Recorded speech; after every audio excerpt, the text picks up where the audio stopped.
Yeah, good morning, and that's Uncle Lou here with your Georgia versus Missouri halftime report. Your halftime report for all the noon games, really.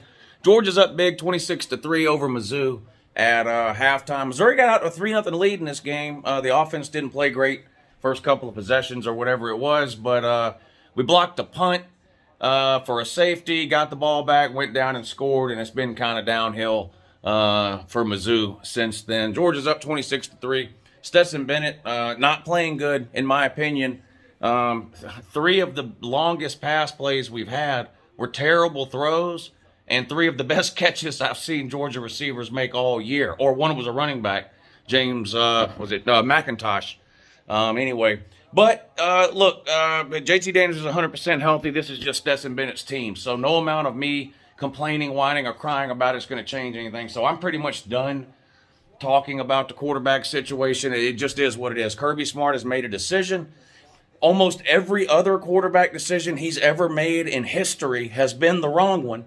I disagree with him on this one, but it is what it is. Stetson Bennett is the quarterback, and it looks like to me we're probably not going to see JT Daniels until we're losing to somebody, and Kirby Smart's going to cross his fingers and put him in the game.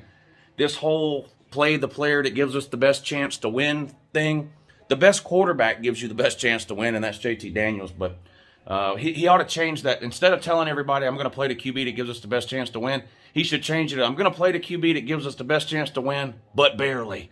Maybe change it to that. Defense playing pretty good. They have given up a lot of rush yards in this game. Most of those were in the first quarter, though. They did tighten up some in the second. But Georgia, on average, has only given up about 75 yards rushing per game this year.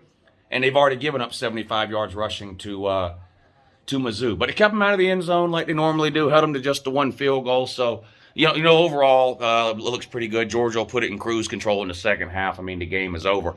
You got some great games going on, though. Wake Forest and North Carolina, 24-21. A couple of minutes to go until halftime in that one. This game last year was unreal. 1,000 yards of offense, over 100 points scored. And we might be headed towards something similar here in this one. This has been a wild game to watch. And how about Ohio State and Nebraska? Ohio State, what are you doing? How are you struggling in Nebraska? This is pitiful. Pitiful. Nebraska is a 3-9 team. I mean, they're 3-6 now. They're going to finish the season 3-9. They've only got 1 conference win. They're horrible. They're one of the worst Power 5 teams in America. Ohio State out here struggling against Scott Frost and Adrian Martinez. Hard to understand that. 27 seconds to go until halftime. Ohio State does have the ball around midfield. 25 seconds to go. So we'll see if Ohio State can get any points here heading into halftime. But 17-10, that's it over Nebraska. That's not impressive. All these people want to complain about Cincinnati beating Tulane and whoever else, Tulane and Navy. They didn't beat them by enough. What are you doing, Ohio State? You be out here driving a struggle bus against Nebraska. That's pitiful. Pitiful. Ohio State, the second best team in Ohio.